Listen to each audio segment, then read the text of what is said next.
I was running late for my date with Noah, so I texted him. Hi, sorry I'm running late. Can we say 9:45 instead of 9? I'm coming in from North Brunswick, New Jersey, don't ask, and apparently New Jersey Transit likes to make up their train schedule as they go along. I was coming from a Memorial Day barbecue hosted by a couple of friends, one of whom dropped me off at the New Brunswick station a full hour before the train came. Noah was an aspiring writer, so his texts were clever and impeccably punctuated. No problem, he wrote back, but just know that when you arrive, I will grill you mercilessly about what you were doing in North Brunswick. We met at a bar in his neighborhood for our lager date, which was supposed to have been dinner, but ended up being us drinking pints of beer after I got into the city late. I arrived to find Noah at the bar drinking solo, and my first impression of him was that he was the youngest person I'd ever seen inside of a bar. Drinking that beer made him look very, I learned it from you, Dad, I learned it from you. I'd met or at least seen Noah in passing from the proverbial round, and we'd sent each other a few emails after a mutual friend introduced us at a show. But I didn't remember him being quite so castable as apple-cheeked pedo bait on To Catch a Predator. I mean, he really looked like a teenage boy, and it was disconcerting. I tried to act normal, and he cracked a ton of jokes, and after a few beers, all was fine, as it tends to be. I don't usually drink beer, and if I do, I'll pull at a bottle of Amstel like it's an exotic liqueur. But because I was downing pint after pint like I was a British guy who liked soccer, it meant that I was going to be drunk soon with a boy who looked 14. Meanwhile, Noah gave me his spiel. He told me that he'd gone to Harvard, and he detailed his career ambitions. I soaked up his optimism like a cynical sponge and chimed in whenever I had a nasty thing to say about one of the people he talked about whom we both knew, because that's what I think flirting is. Noah was 26, it turns out. And while I was just 29, I felt like I was picking up a middle schooler from his karate lesson to get him home in time for dinner. He had the looks of a farm boy, complete with his straw-like bowl haircut and baby fat face and bad jeans that he picked out himself once he left home for Cambridge. But what made Noah seem even younger was his boundless enthusiasm. It must be a symptom of Ivy Leaguers who haven't yet had their dreams crushed to broadcast their ambitions cockily. They're kids who've never been told no, who figure the odds, and in the world of show business, no less, were competitive, sure, but not for them. They knew from competitive. They got into those schools, right? They figured that the rest of their lives would be a cakewalk. I don't actively dislike Ivy League grads as much as the people complain that Harvard brats suck up all the good jobs that nepotism doesn't, but the cluck on this chick got on my nerves only because I'd been at the same game as him for what seemed like ages longer, and it's tough, you guys. For those of you considering starting a career in entertainment, don't. It's the worst. They make you eat shit and you have to pretend you like it, that you like eating shit. Only dogs like eating shit, and that's a bad example because dogs are the best. Anyway, showbiz stinks and life is hard, but Noah didn't seem to have wind of obstacle one. He told me about a pilot he was writing and about an agent he'd been introduced to, who was at the time the same agent I'd been working with. I told him that I'd put in a good word on his behalf, which seemed like a sucker move even as I heard the words leave my mouth. He thanked me and I felt like his advisor. He told me about his actual mentors, all the former professors from Harvard invested in his post-collegiate success. I drank faster and narrowed my eyes like Patsy on AbFab, wondering how talented this kid actually was. That's one of the pitfalls of dating within your industry.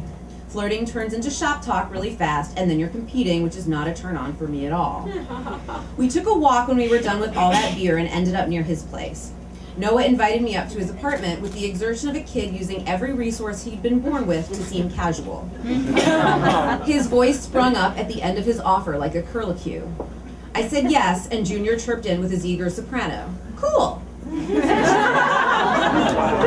I decided that we would only make out as I ascended the front stoop of a venerable brownstone in Chelsea.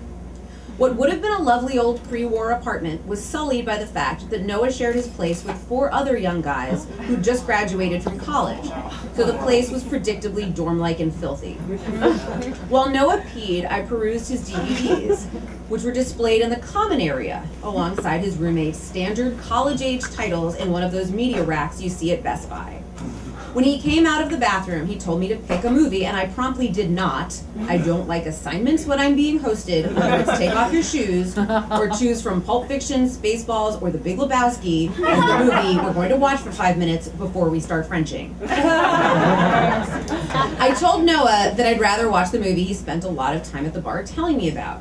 But he only had it on his computer, which he kept in his bedroom, which was a relief because the common area / living room was giving me a big case of the sads.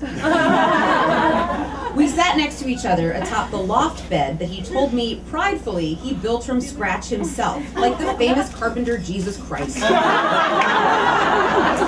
And he hit play on the QuickTime file or whatever, then put his hand on my thigh. I surveyed the offerings of his tiny bedroom and found it just below my modest expectations of how a straight guy in his 20s might live with 4 other dudes exactly like him.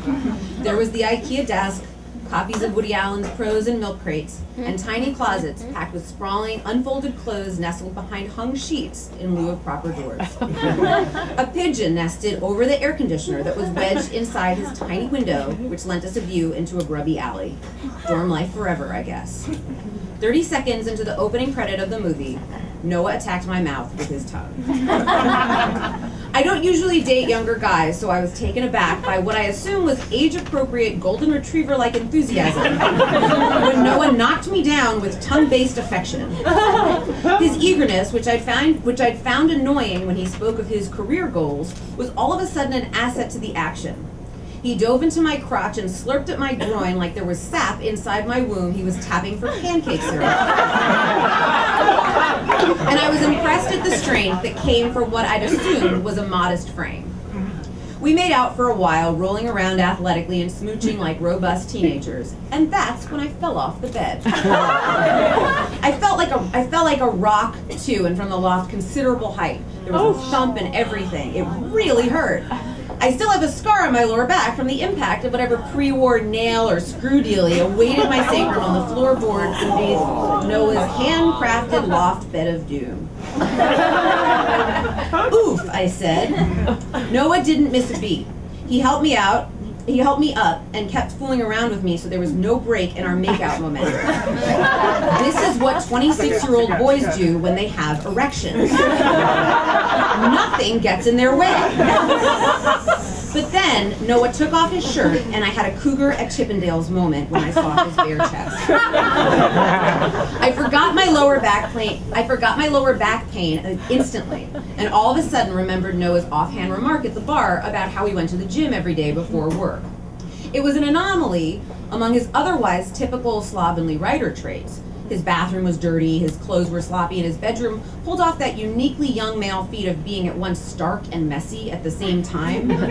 Back to his upper body, though. He was the star of the story. Noah's chest was V-shaped and adorned with a stippled hair pattern. There were muscles, not the veiny kind either, and the whole thing rippled hypnotically like a 3D magic eye drawing from the 1990s.